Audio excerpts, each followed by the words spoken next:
ವಿಜಯಪುರ ಪುರಸಭೆಯಲ್ಲಿ ಸಿದ್ದರಾಮೇಶ್ವರ ಜಯಂತಿ ಕಾರ್ಯಕ್ರಮ ಅದ್ದೂರಿಯಾಗಿ ನೆರವೇರಿತು. ಇನ್ನು ಕಾರ್ಯಕ್ರಮದಲ್ಲಿ ಪೌರ ಕಾರ್ಮಿಕರಿಂದ ಸಿದ್ದರಾಮೇಶ್ವರ ಫೋಟೋಗೆ ಹೂ ಹಾಕುವ ಮೂಲಕ ನೆರವೇರಿಸಿದರು.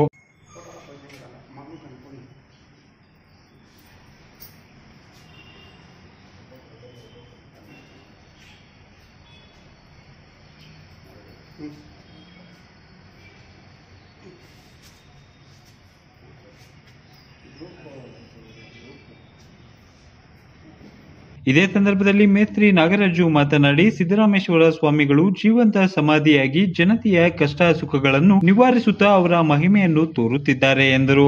ಜನವರಿ 14 ಶಿವಯೋಗಿ ಸಿದ್ದರಾಮೇಶ್ವರ ಜಯಂತಿಯನ್ನು ವಿಜಯಪುರ ಪುರಸಭೆಯಲ್ಲಿ ಆವರಣದಲ್ಲಿ ಈ ದಿನ ಆಚರಿಸ್ತಾ ಇದೆ. ಕಚೇರಿಯ ಮುಖ್ಯಾಧಿಕಾರಿ ಆದೇಶದಂತೆ ಸಿಬ್ಬಂದಿಯವರು ಹಾಗೂ ಪೌರಸಾರ ನೌಕರರ ಸಂಘದ ವತಿಯಿಂದ ನಾವೆಲ್ಲರೂ ಸೇರಿ ಒಟ್ಟಾಗಿ ಇವತ್ತಿನ ದಿನ ಶ್ರೀ ಶಿವಯೋಗಿ ಸಿದ್ದರಾಮೇಶ್ವರ ಜಯಂತಿಯನ್ನು ಆಚರಿಸ್ತಾ ಇದ್ದೀವಿ. ಈ ನಮ್ಮ ಶಿವಯೋಗಿ ಸಿದ್ದರಾಮೇಶ್ವರ ಅಂದರೆ ಕೆಲವರು ಯಾರಿಗೂ ಸಾರ್ವಜನಿಕರಿಗೆ ಯಾರಿಗೂ ಗೊತ್ತಾಗ್ತಾ ಇಲ್ಲ. ಇದು ಮಹಾರಾಷ್ಟ್ರದಲ್ಲಿರ್ತಕ್ಕಂಥ ಕೊಲ್ಲಾಪುರ ಎಂಬ ಗ್ರಾಮದಲ್ಲಿ ಈ ನಮ್ಮ ತುಮಕೂರಿನಲ್ಲಿರ್ತಕ್ಕಂಥ ಸಿದ್ಧಗಂಗೆ ಮಠ ಯಾವ ರೀತಿ ಐತೆ ಅದೇ ರೀತಿಯಲ್ಲಿ ಅಲ್ಲಿ ಮಠ ಐತೆ. ಈ ಸಿದ್ದರಾಮೇಶ್ವರ ಮಹಾನುಭಾವನು ಅಲ್ಲಿ ಜನಿಸಿ ಜೀವ ಸಮಾಧಿಯಾಗಿರ್ತಕ್ಕಂಥ ಮಠ ಅದು. ಆ ಒಂದು ಸಿದ್ದರಾಮೇಶ್ವರ ಜಯಂತಿ ಅಂತ ಸರ್ಕಾರದ ಒಂದು ಆದೇಶದ ಮೇರೆಗೆ ಸುಮಾರು ಒಂದು 545 ದಿನಾಚರಣೆ ಇವತ್ತಿನ ದಿನ.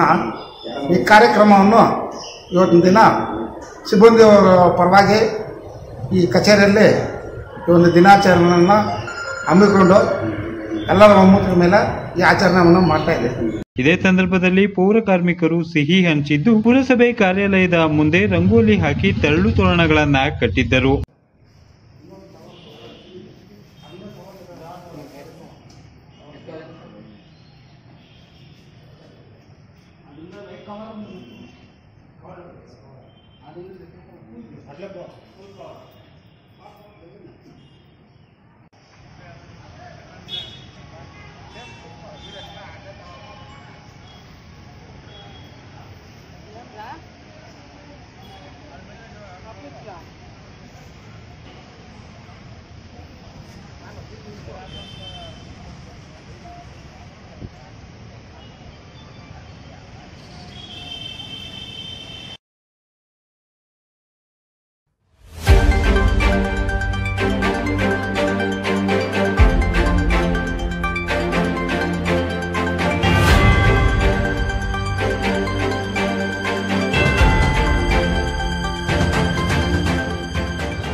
ಬೆಂಗಳೂರು ಗ್ರಾಮಾಂತರ ಜಿಲ್ಲೆಯ ದೊಡ್ಡಬಳ್ಳಾಪುರ ನಗರದ ರೈಲ್ವೆ ಅಂಡರ್ ಪಾಸ್ ಬಳಿ ಕ್ಯಾಂಟರ್ ಪಲ್ಟಿ ಹೊಡೆದಿದ್ದು ಚಾಲಕ ಮತ್ತು ಕ್ಲೀನರ್ ಗಾಯಗಳೊಂದಿಗೆ ಪ್ರಾಣಾಪಾಯದಿಂದ ಪಾರಾಗಿದ್ದಾರೆ.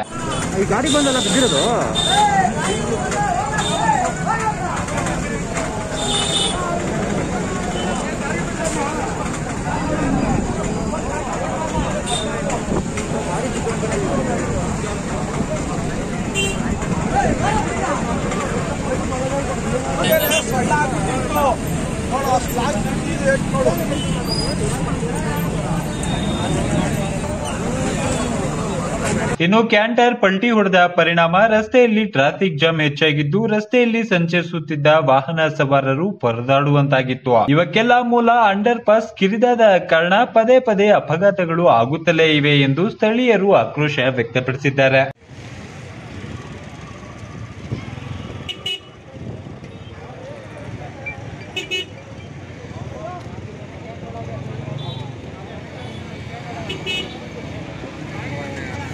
ಹೆಚ್ಚಿನ ಸುದ್ದಿ ಮತ್ತು ಜಾಹೀರಾತಿಗಾಗಿ ಸಂಪರ್ಕಿಸಿ ಸತೀಶ್, ವಿಜಯ ನ್ಯೂಸ್ 9620760203. ದಿನನಿತ್ಯದ ಸ್ಥಳೀಯ ತಾಜಾ ಸುದ್ದಿಗಾಗಿ ಈ ಕೂಡಲೇ ಸಬ್ಸ್ಕ್ರೈಬ್ ಆಗಿ ಬೆಲ್ ಬಟನ್ ಒತ್ತಿ.